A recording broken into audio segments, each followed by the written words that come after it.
Black No More, being an account of the strange and wonderful workings of science in the land of the free, is a novel written by the author and prolific journalist George S. Schuyler, published in 1931. The novel tells the story of a man who is initially named Max Disher, as well as his subsequent experiences following his undergoing of a novel scientific procedure. That procedure being a machine that is able to alter skin color, hair, and other racial identifiers. The inventor of this machine, Dr. Krugman, sees this invention as a good thing for society. After all, with this invention, supposedly, racial discrimination would disappear and eliminate the problem of race in the United States. However, as we will see, this procedure creates problems for those in power as well as for citizens and activists.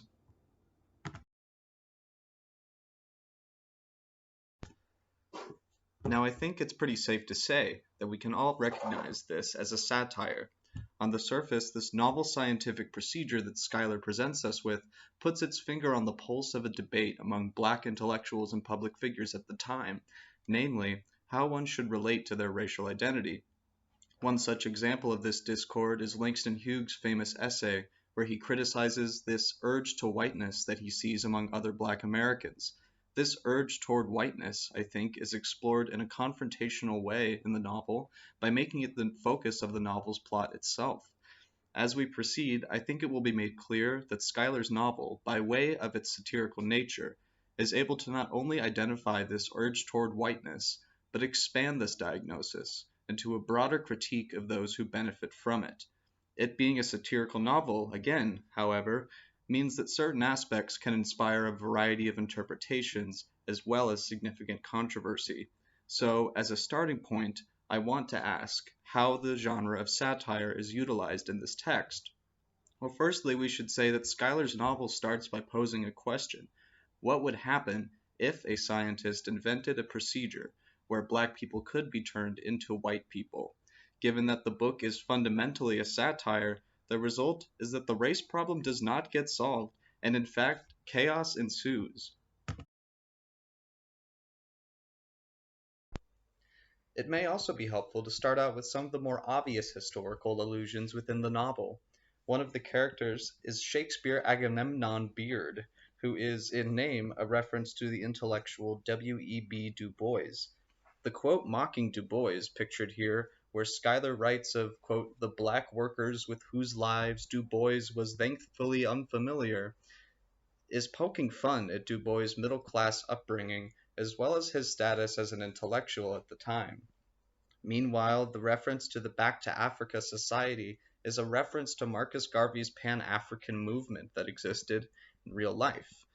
In particular, we will see why Schuyler would go so far as to mock such a figure, given that Schuyler shows us in this novel the danger of defining race as a natural category.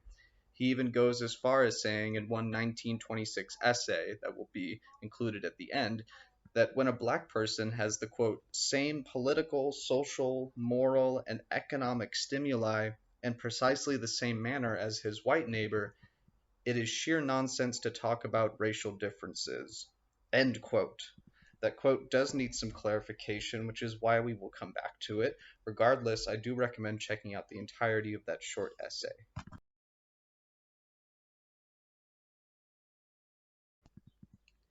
Now, for a novel to poke fun at figures like Du Bois as well as groups representing white supremacy seems highly inflammatory.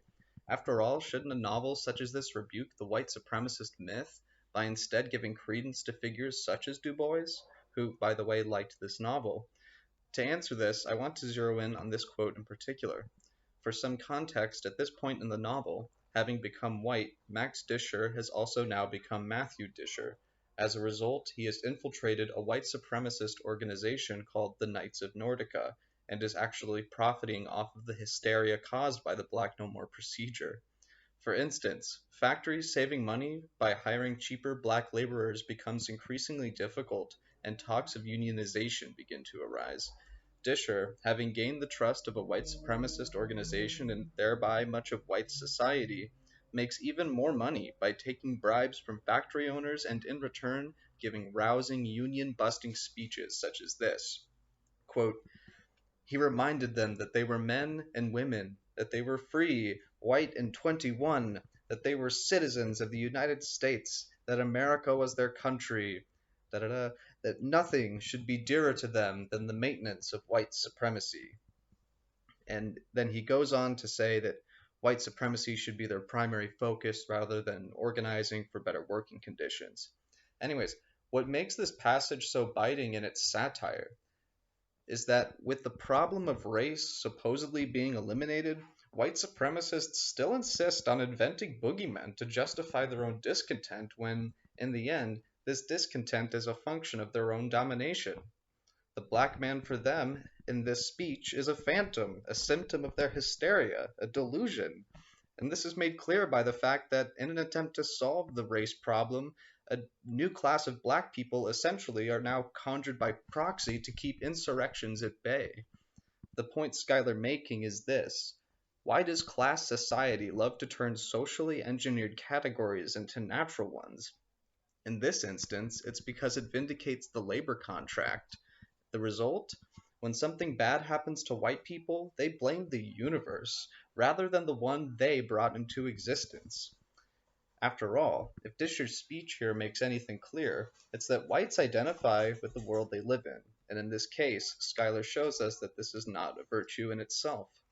This is one prime example of how this novel's perspective of comedy can be used to probe the most difficult questions regarding black identity in the United States.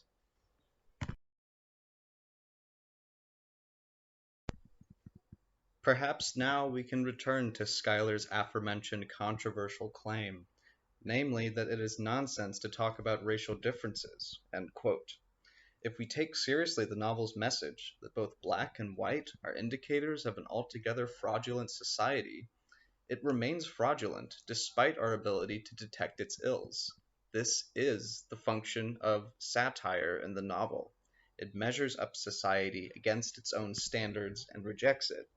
To be more precise, Schuyler takes the hyperbolic hypothesis of race, in essence, a category becoming ever more naturalized, despite consisting of exaggerated characteristics and false claims, and counters it with the contention that it falls short of its own merit.